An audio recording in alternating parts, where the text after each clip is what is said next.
Absolute Home Services podcast, and this is the inaugural episode of the podcast. The podcast is going to be for introducing all aspects of home services. Today I'm with my co-host James McCarter, and we're going to be discussing garage doors. And so anyway, I'll let James introduce himself. Good morning. I'm James McCarter. I run the garage door side of Absolute Services. I've been in the industry now for 7 years, and yeah, love it. Ready to kick it off and see where we can go with this. That way we can help numerous homeowners out there with all the services and everything that we offer. All right, and so I'm Vince Hauser. I own Absolute Services, and we have several offices scattered around the state of Kentucky.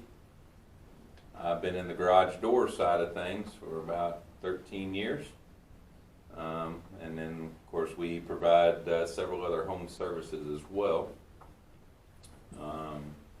So anyway, this is the initial episode, and we're going to be interviewing James about, or I'm going to be interviewing James about garage doors. So anyway, we'll get started. So first question that I got is, a lot of the times that we see the usage of a garage door, that people actually use the garage door just like their front door. So why do you think that is, James? Well, it's easy. You pull into your house, you 9 times out of 10 you're going to be hitting a button that you have either stored in your mirror, on your visor, opening up your garage door, you're pulling into the house, and you're closing the door behind you, and then you're going in through the garage access to get inside of the house. And I can say 100% for certainty that I don't even have keys to my front door on my key ring. Couldn't even tell you how to even begin to get in the front door. Only person that really sees the front door at my house is the pizza man. So yeah, I mean, I would think that everybody refers to it as the front door. It's the biggest moving piece of your house. It's got the most curb appeal. It's what everybody sees. That's the door that you're going to use day in and day out. Even if you're just going out to take out the trash or check the mail. I mean, I'm fall victim to this too. I go out my garage door. I don't even go out the front door. It stays locked 99% of the time. Yeah, I know. I've been to houses before when I knocked on the front door, and where they had security doors on the front door, and they couldn't even find the key to the front door to get out their front door. Right. So, yeah, it's kind of amazing, and I'm sure there's many people that'll be listening to this that'll be in the same boat. Oh yeah, well, and like I said, I don't even have keys to my house. My wife doesn't have keys to the house, and every single job that I go on, every single call that I pull up to, it's always whether their door is broken, it's not open, or whatever the case is, and then we're always trying to figure out how we're going to get inside of that house, because even like I said, 95% and more of our clients don't even have keys to their front door, and if they do, they don't know where they're at or they're inside the house. On this whole usage thing, it brings up a big question for me, and that I hear frequently. But how long should this last? The garage door? Yeah, or the garage, really more so the garage door or the parts, because what I've heard is like I've never had my garage door's never broken before, and I've lived here for many years. I've had a bunch of different houses. And I've never had to change a spring on a garage door, and I've only been here for 6 years, and now my door won't open. You've gotten the luck of the draw on that one. You've gotten in and out in a time frame where it actually reaches the point of diminishing in the product. So on garage doors and garage door springs, everything's on a cycle count. You've got your standard 10,000 cycle parts is really what everything comes in at. So everything from the drums, the cables, the rollers, end bearings, the torsion springs, which is the muscle of the garage door. It's actually what's going to raise and lower the door. There is 10,000 cycle count on all of those parts. Usually with maintenance. So what's a cycle? I mean, I just clear that up. Yeah, so a cycle is just an opening and closing of the garage door, just one cycle. Okay. And you get 10,000 cycles out of your basic parts on all of your garage doors. All the parts on the garage door panels itself, the garage door opener, basically everything within that entire system is all set up and rated for 10,000 cycles. Which, depending on your usage, can equate from anywhere between 6 to 8 years, possibly 9 if you're, maintaining them properly. And going over that, I thoroughly recommend, having the garage doors maintenance and routinely serviced at least twice a year, but at very minimum, at least once a year, and that's just only going to increase the life, and it gets us in there, gets us the opportunity to do a full inspection and check everything on that garage door to make sure that you are not having any unnecessary breakdowns if we can possibly prevent them by swapping out parts or going over best services, what's going to prolong the life of the entire system. I'm just doing math in my head real quick. So if it's 10,000 cycles and I only go in and out of my garage twice a day, I leave and go to work, and then I come home at the end of the day. I'm going to use like 7,000 cycles. Right, and that's going to put you about the time. No, 700 cycles per year. You're right. Sorry, You're right. So now the one thing that you got to think about garage doors is the torsion springs on all these components. When the garage door is down, like if you was to leave at the end of the day and leave your garage door up, you have all the tension and everything off those springs. When the door is left in its down position and it's closed and secure in your property all day long, that's when it's under its most tension. So even though it's not being used, it's still in use. It still has full tension, full power, and every single time that it's still continued to stay wrapped up like that, it is increasing the wear and tear that's on that door itself. Cool. So, of course, some of these questions I actually know the answer, but I know that most of our listeners don't know the answer. So, so explain what you do. When you go to a house and you've got somebody that uses their doors, their garage doors, their front door, and they're very high-end users of the door. And let's say their spring broke in 3 to 4 years. Well, what are you going to do? Well, what are you going to tell them?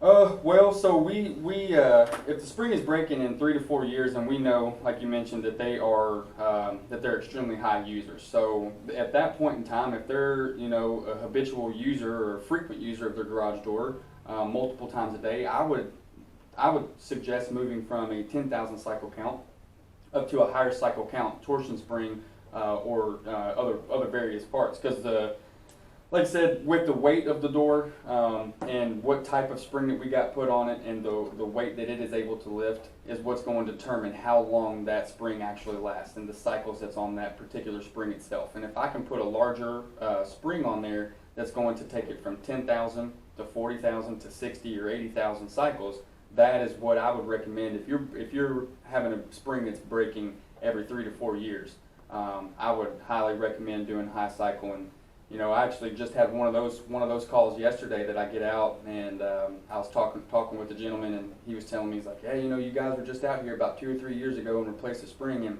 and I was like, hey, you remember when I mentioned to you the last time I was out here it broke 2 or 3 weeks or 2 or 3 years prior, and I mentioned the high cycle, and he was like, I don't. We did talk about it, but what's the benefits of it again? I explained to him. Long story short, he now has 80,000 cycle springs on his garage door. And while I do enjoy seeing him every 2 to 3 years, I'd much rather see him at a grocery store or at a ball game or out passing in public or something. I don't want to stand in his garage again if he's having issues with the spring every 2 to 3 years. If I can get him set up for 80,000 cycles, and that's what we did for him yesterday. So how many companies out there offer any of these better cycle springs? One that I know of. We're the only one that actually offers the lifetime warranty with those particular types of springs, with the services that we offer by changing out all of those moving wearable parts on the garage door.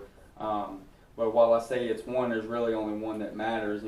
That's absolute. So we're going to be the ones that's going to come out, back our work, back our warranties, do the job correctly, make sure everything's balanced out, working properly. Because like I've just mentioned, I don't want to have to stand inside of a garage with someone else and talk about their misfortunes or their broken equipment in 2 to 3 or 4 or 5 or 6 years. I want it to last as long as we possibly can, so they get the best value out of our services and our products. Yeah, what I like to say on it when we came up with these, of course, I'm a little older than James, but with at 80,000 cycles, there's a very good chance that I'm going to be dead before that spring breaks. And then I really won't care if it's broken. It'll be my kid's problem. So, all right, well, we'll move on from the spring, and so tell me, like, when a service guy comes out there, what should I expect? Whether it be Absolute or I'm somewhere else where we don't Absolute doesn't have an office. So, what should I be looking for when that garage door guy shows up to my house to make sure he knows what he's doing? The very first thing that you should always get after all proper introductions and everything is you should receive an inspection. Anywhere varying from a 22 to a 24-point inspection. Different companies have it set up different ways, but you should always receive an inspection of that garage door, and we will actually take it a step further, and not only do we fill it out electronically, but we also email it to you as well. That way you can physically see what parts of your garage door have either passed or failed, what we recommend replacing, and different things like that. So I guess the easiest way to answer your question is what I say is I like to go from top to bottom, left to right, front to back of your entire system, and that's going to cover everything from the track on the left to the track on the right to the panels all the way back to the opener. We're checking everything, so we're testing all the entrapment devices like the photo eyes, the force on the garage door opener. We're checking the actual panels themselves for their structural integrity, make sure they're not having excess wear and tear, any splits or damages or anything like that. Of course, testing the balance of the garage door, because with a properly balanced garage door, and this is something that we can make the balance and the actual force. We can make this last 3 or 4 days on this podcast here, just because this is one thing I'm so passionate about.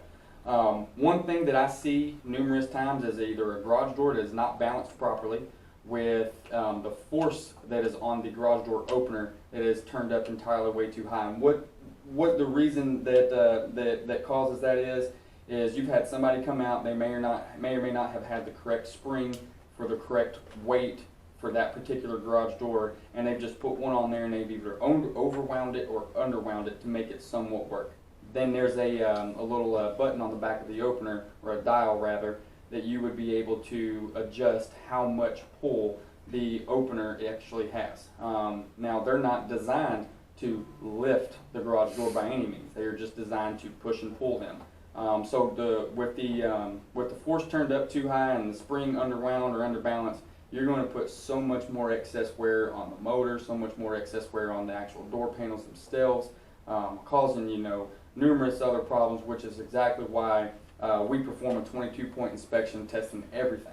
So how would, I'm an average homeowner, and I don't know the first thing about a garage door except what you just told me. Right. How would I even know if my garage door is balanced? I don't want to pay you to come out there and tell me my door is balanced or my door ain't balanced. I want to go check it myself. Yeah. So what do I need to do? So what you would do is, of course you want to make sure that you don't have any obstructions either in the opening, and I would start with the door down. That way, if you ever, pull the emergency release, you don't want the door in the open position and the door goes slamming down if it is unbalanced. So I would start. That sounds like that would be very important. Yeah, definitely. I would start with the garage door down and then pull the emergency release that's on the garage door opener. And you should be able to simply, just with one hand, either grab the pull handle or somewhere on the garage doors, keep your hands out of pinch points and just raise it with one hand. It should go up with ease. It should balance halfway, and all the way in the opening position, it should balance and not want to fall back down towards the floor.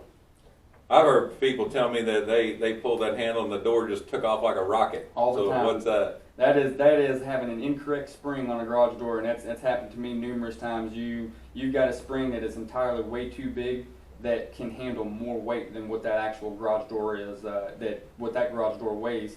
So when it's wound up to its proper turns and you pull that emergency release, it's wanting to automatically go up instead of slow and steady go up. All right. All right. Well, so anyway, I think that gives us enough for now on balance of a garage door. But well, one more question: if the door is not balanced, why does that hurt anything? I mean, what's going to be the result of that?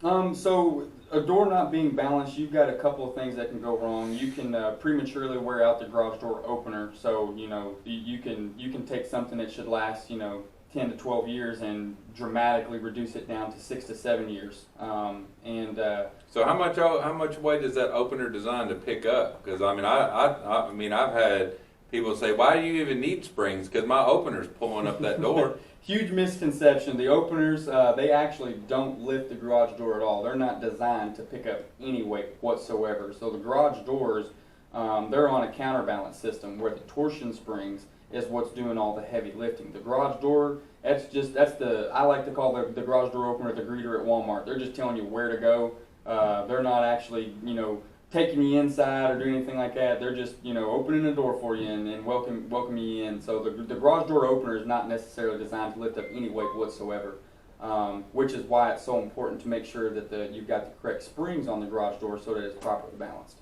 So it's basically just putting that door in motion. Exactly. Up or down. Exactly. It just pushes and pulls the garage door, and that's all it's designed to do. All right. And then so, if that door, if I try to pick it up, you mentioned pulling the handle and I tried to pick it up. If that door is real heavy and I just use the garage door opener, anyway, I'm like, I don't care. I'm not paying you a bunch of money, James, to come out here to fix my door. Right. Because I know it ain't balanced, but I'm gonna just use the opener. What's gonna happen? You are going to, I guess the easiest way to say, you're going to destroy the garage door opener. They've got a. That's not good, James. No, not good at all. You've got a nylon gear that's on the inside of that opener. That is, the heavier that door is, the more weight you're putting on the sprocket, which is putting more weight on the motor. And you're going to prematurely wear that nylon gear out or other various gears that's on the inside of that opener. And then not only that, but you've got the garage door itself. When it gets into the open position and you're pulling so hard with that opener to get it, you're going to eventually split the top panel or damage the top panel of the garage door. So now we wouldn't only be looking at, fixing the garage door opener. Now we'd have to be looking at a top panel or possibly an entire door if your door isn't manufactured anymore. All right.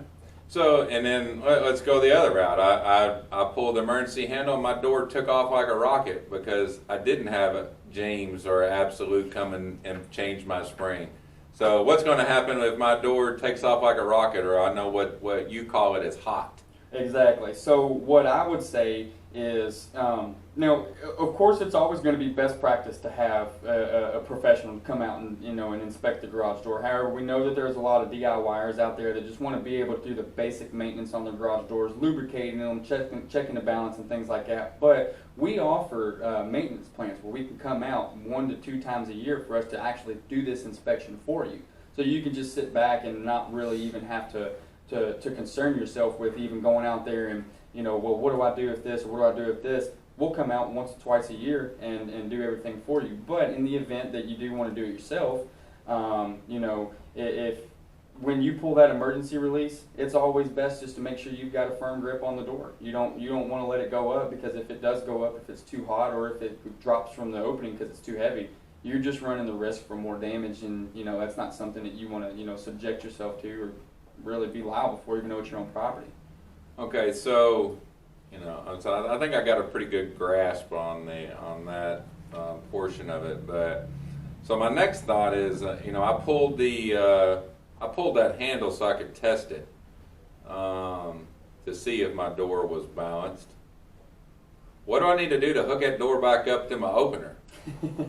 Well, so we've actually got YouTube videos where we do basic maintenance, how to inspect or how to look at this or how to test this. So you can go on our YouTube channel. We'll put the link in this podcast here and watch a couple of the videos that we have But you know, you've got a trolley that will connect to connect on the garage door opener. You just want to make sure that it's back in and secured. But the best way, because there's numerous brands. I mean, there's 4 or 5 different, you know, really garage door brands, opener brands that are installed, and even more within the past 20, 30 years. So being able to give an exact answer to that wouldn't be ideal, just because there's so many different types. But the basic idea, we got a couple of different videos on our YouTube that's linked to our website and everything too. So we'll be able to show you how to do that on there. All right. So, I mean, it's my understanding that the majority of them, basically, if you just hit the button and run the opener, it's going to hook up themselves. Is that correct? As long as you have the lock on the trolley engaged, back, ready to go, and you know, 90% of them, they're going to either pull towards the door or pull away from the door, and you should hear it click, and then you just, you know, with the door down, you hit that button and let it come back up. 9 times out of 10, it will work. Yes, yeah, absolutely correct. Okay. So we'll move on from that. So we'll start talking about the garage door itself, and so I guess the first thing is, why would I want to? What would be the first? If I told you, you know, I might be interested in changing out my garage door, and because it's getting a little bit old. What would you be looking for to tell me whether or not it needs to be replaced? Well, the first thing that we're going to be looking for is just the age on the door. You know, because just like with vehicles, with phones, with TVs, and any other appliances, you know, refrigerators, HVAC units, different things like that, everything has a life. Nothing lasts forever. And you know, while we will perform services that's going to make the garage door last longer, like I said, it's just not going to last, you know, 40, 50, 60 years or anything like that. You know, the average lifetime on a garage door is, you know, anywhere between 15 to 20 years. You can get more with proper maintenance and depending on what style and type and the usage of the garage door, but that's about the average time frame of the garage door right there. So the first thing that I would look for is just the age of the actual garage door itself. And if we're getting closer, you know, to the 10, 15 year mark, then that's going to be time where I'm going to start recommending getting a new garage door. I'm also going to look at all the other components, like I mentioned earlier. We're going to look at the balance, going to look at the springs, all the drums, the end bearings, cables, rollers, and look at all those parts. If all of those parts are on the later half of their life, along with the panels too, we're also going to look at replacing the garage door. The last thing that I'm going to look for is the actual integrity of the panels themselves. I'm going to look for any kind of dents or dings or splits or cracks in the panel, any misuse or any you know, extra wear and tear or anything like that. And that's going to be the last thing that I'm going to determine when and if we need to move forward with actually replacing the garage door. So I know you mentioned just color popped out at me. How many different colors are there even available? If you can think of it, we can get it. There's your basic options, you know, of the white almond, sandstone, and wicker tan. Then you've got your browns, your blacks, your greens, and then all of your wood tone options. Got a couple of bronze options and things like that, but there's a couple of our manufacturers that have like custom color palettes or anything like that, that if we can get them a specific paint coat or anything, they would be able to pretty much match and paint the garage door really kind of whatever color we want to get. So let's just say, for example, James, that you came and put my garage door in about 5 or 6 years ago, and I took extremely good care of it. But my wife decided that she wants to change the color of the door.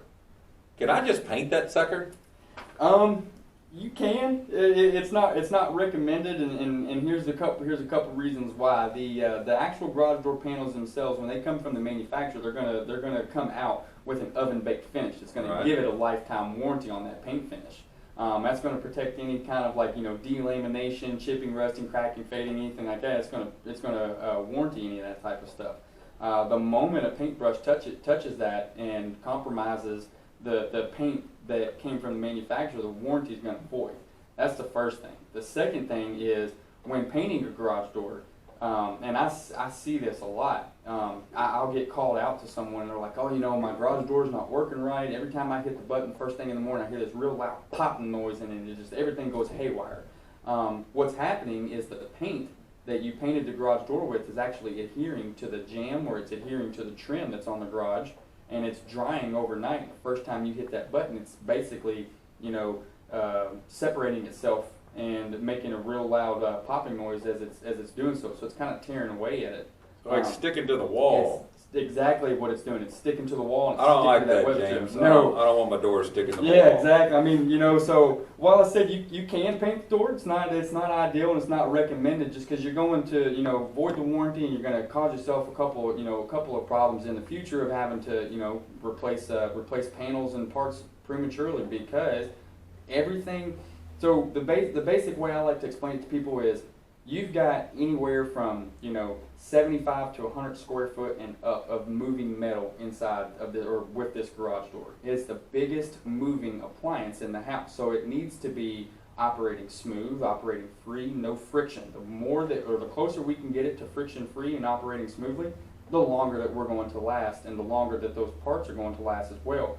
So if you have something as simple as the garage door is sticking to the wall and it's popping open every single morning or every single evening, and that's going to put excess wear on the opener because it's pulling real hard. It's going to put excess wear on the bearings and things like that. So I would refrain from painting the door. Well, you know what? Honestly, I really don't like to paint the door anyway. So I don't even know that you need to go on with the painting because that was enough to convince me that I am not painting my garage door.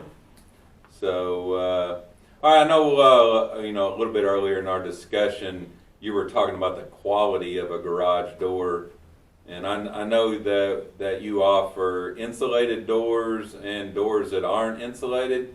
I know, when I walk out of my garage in the wintertime, I have an insulated door in my house, and it's usually 60 degrees in my garage, and that's nice. Right.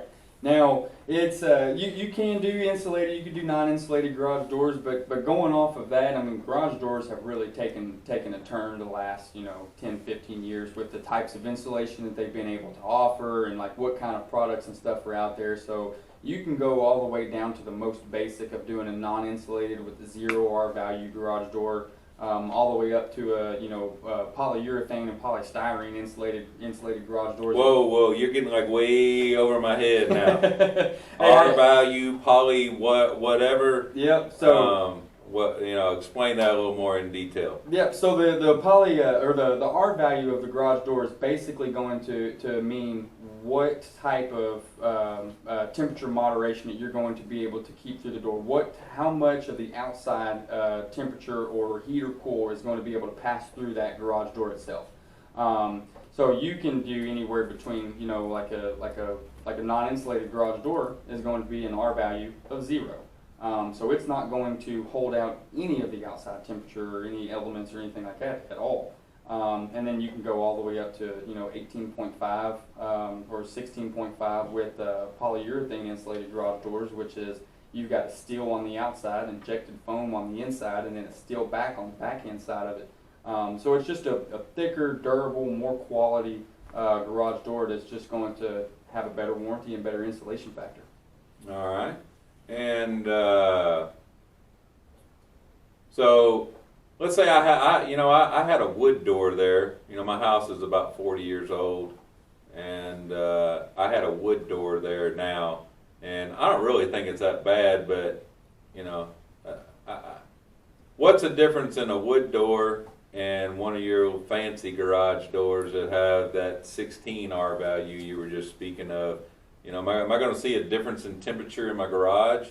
While I don't really like to commit to what type of temperature you're going to have inside of your garage, because there's numerous factors that go along with that. Are the outside walls insulated? Are you going to have glass or not? Is the ceiling insulated? What type of flooring do you have? Is it gravel? Is it concrete? If it is insulated, what is the R value of the insulation that you actually have in your walls? Now, the fancy new 16 R value garage doors that we have, they are more insulated than a wooden door. A wooden door doesn't have any insulation at all.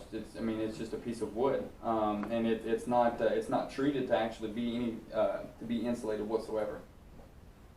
All right.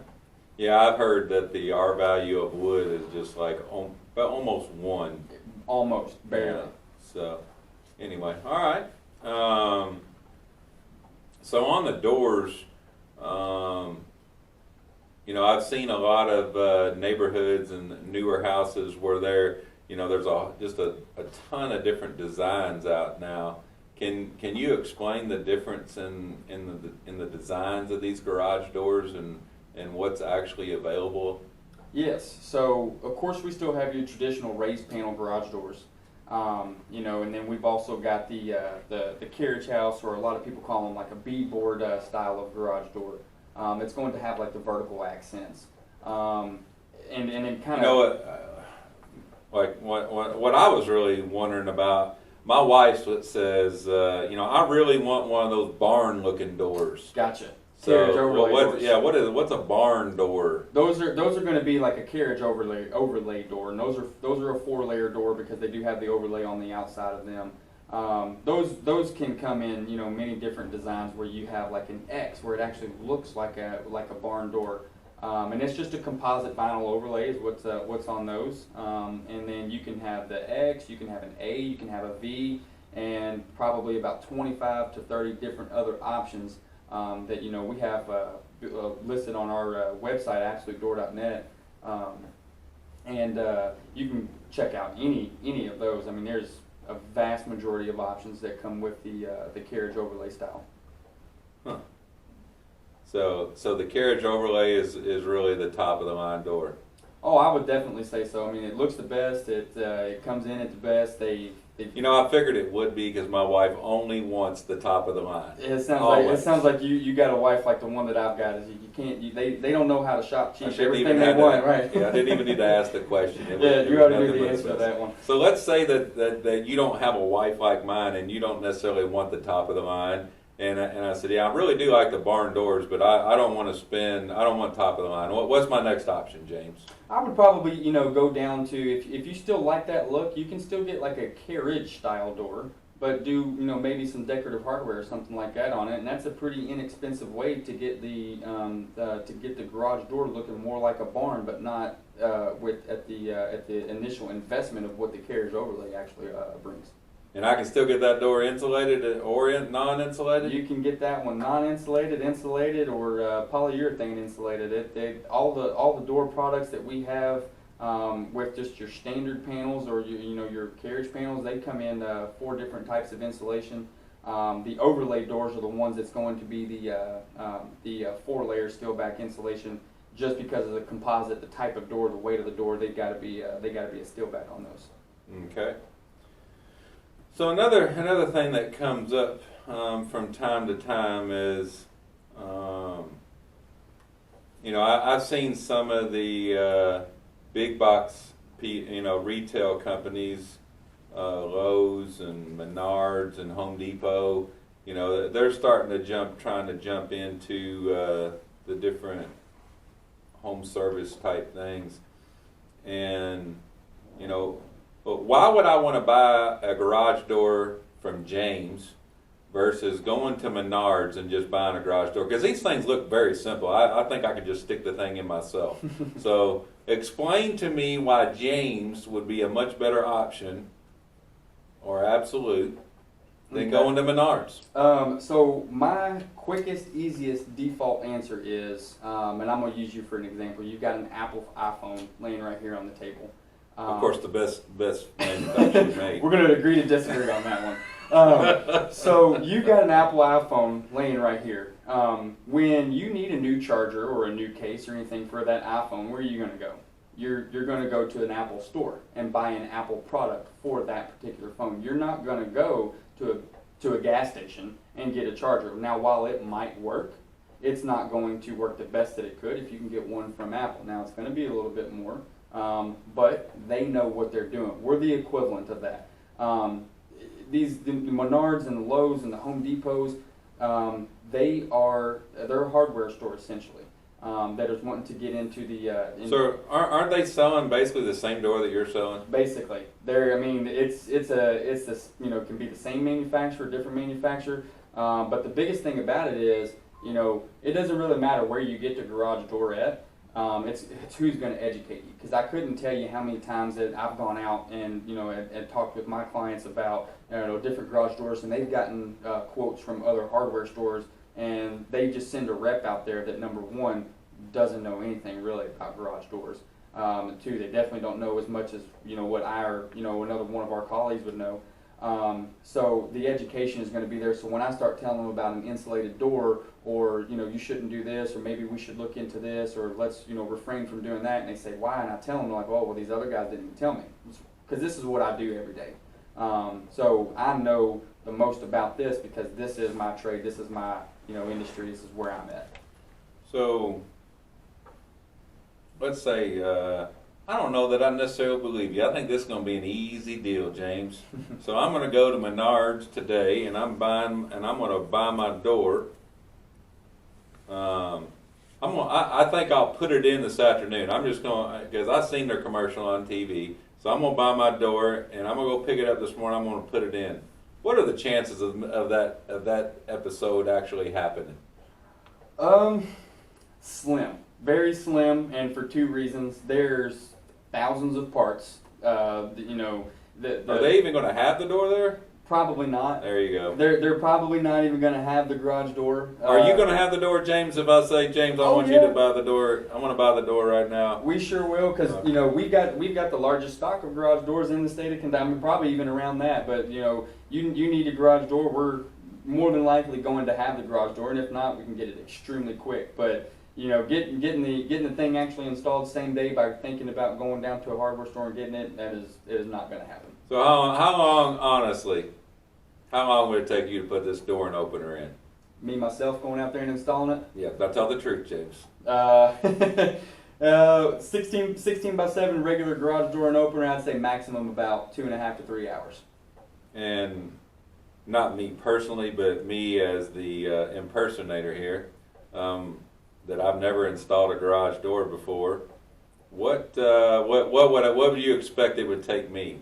For your average person that is, you know, knows their way around a toolbox, probably about 2 days. You know, for getting the springs wound correctly and all the spacing that the garage door requires and the proper balance and things like that. It's a very, very intricate puzzle that just not everybody can just, you know, watch a YouTube video and figure out. I mean, it's taken me years to get to the point to where I could, you know it, and that, you know, that's along with the same thing with everybody else. You know, HVAC, plumbing, electrical, you know, even mechanics on a car. You're not going to go out and just start doing a tire rotation because you think you can do it. You know, you've got to have the proper torque and, you know where to put the tires when you change them. It's a skilled trade that not everybody should just do because they think that they can. You know, I'll take my host hat off for a minute. One of the other big things that I see, and where the retailers really don't know, but they're not forthcoming because they don't know, is the spring system that they use can only be basically purchased from them, and so in the 5 or 6 years, 7 years down the road, when you get a broken spring or you get another broken part, they forget to tell you that you're going to have a very, very expensive repair because you can't even get those parts. Right. You know, when that happens, I know you know, and in somewhat of their defense, I know they do that from a safety aspect. We haven't really even covered that yet, but I know those springs. I've seen some horrible pictures, and I've seen. Well, as a matter of fact, when I was young in the industry, about the first month, I got 13 staples put in my head one time because of a garage door spring, and I was supposed to have known what I was doing at that time. So, you know, these systems that they design are for a safety aspect, but once it breaks and you call really any garage door company out there, it's gonna be a very expensive repair when you do that. Absolutely. So, but so anyway, we'll go into a little bit of this repair deal now. So, I walked out this morning. My garage door won't open, and I call you up, James. Of course, I know you're not going to answer the phone. There's going to be one of our lovely receptionists that answer the phone. But anyway, or Greg. Yeah, he's not lovely. He's in the background, and I know no one can see, but he's definitely not lovely. Oh, that might be another Apple iPhone thing. We're going to agree to disagree there on that one. All right, whatever suits you, James. I'll take up for you, Craig.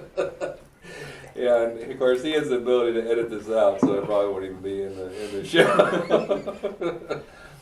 So, but anyway, what's the most common thing? I need to go to work right now. I hit that button. I can't get out of my garage. What the hell am I going to do, James? You're going to call Absolute Overhead Door Service. It's the first thing that you should absolutely do.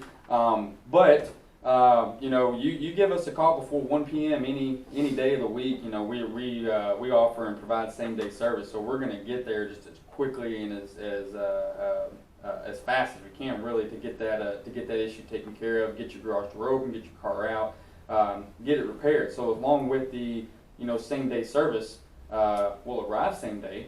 We're also going to fix it too. Your average repair can take an hour and a half, maximum 2 hours, really depending on what needs to be done.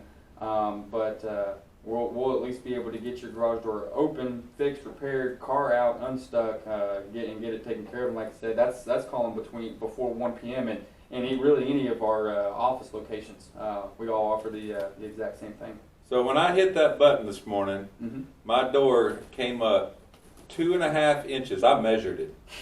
It's pretty precise. And stopped. Yep. What the hell's the problem? I mean, my opener should be picking up the door. So more than likely, the door is not balanced because you have a broken torsion spring. It's reached its cycle life and it's decided to not work anymore and it snapped. So last night when you were sitting on your couch and you heard what you thought somebody kicking your front door and you went and checked and it wasn't anything, then you went back and sat down and continued watching your. I don't get scared, yeah. James. I'm just letting you know. That So you checked the front door. I think you were accusing me of being scared because I heard something outside. I think so. So you go out there, you check, you make sure nothing's there. You come back and you sit down, and I know you thoroughly enjoy getting back to your episodes of New Girl. So you get back to that. Now in the morning, you're going to come out, you hit that button, and it's not working. Right? It's just because the door is not balanced. You got a broken torsion spring, and 9 times out of 10, it's usually going to be what it is if the door is not wanting to actually open. Well, that stinks. That doesn't sound good. So like I said, I need to get to work. So when I call you, what's that process? I mean, what's my expectation level once I give the non-lovely Greg a call to come out and fix my door? Well, you've got a couple of different options. I mean, we offer just your standard same-day service. We promise that we're going to get there between our normal hours of operation. If this is you, I have to have you guys here ASAP. Need to get to work. I can't be late. This is my last time. I have no more chances, and we provide emergency service too. We'll do what we need to do and get a technician out there ASAP. And be able to get out there and get you out and get you on your way. So what I'm hearing, basically, you're telling me that I should expect that I can have somebody there within a couple hours. Exactly, within a couple of hours easily, and depending on where you're located at and kind of what the schedule looks like. And everyone in the office is really good as far as like putting jobs next in line or where the next person needs to be, and that's one thing that we really focus on to give our clients an even better experience is. Oh, and not only that, but each one of our employees too. We don't want them driving all over town until they get to one job. We want them to, have a smooth day. But going off of that, everyone in the office does a really good job as far as, where we're going next and how we're going to fit you in. And if we have to push you in before someone else, like that's the name of the game, and that's one of the biggest things that we do here because we want to make sure everyone's taken care of and just deliver that wow service that we really really pride ourselves on. All right. So anyway, let's just say, for example, well, this is even more an example. I work a lot. I enjoy working, so I leave my house extremely early every day, and my kids' rooms are right above that garage door, and so every time I hit that button, it wakes the daggone kids up. The dog's barking. The neighbors are going, "What the heck is going on?" And that's the worst thing you can do. Yeah, and and my wife's like, "Hey, quit making so much noise. I'm trying to sleep here," which that's the most important thing. So, tell me, she needs her sleep, James. Don't we all? So tell me what when I give you that scenario that this was happening in my house. What are you going to do to solve my world's life problem? I'm gonna actually look at a couple of different things. So as we've mentioned before, you got a cycle count on all of these parts. If they're getting to their later half of their life, or they're getting near the end of their life, you've got bearings that are inside of that garage door that are, if they're starting to wear out or seize up or lock up, they're making a bunch of noise. You've got bearings in your rollers. Chances are you probably have steel rollers instead of these new fancy sealed cap nylon rollers that have a lifetime warranty on them with dust caps to prevent any dirt and debris getting in them. That also will help quieten the door.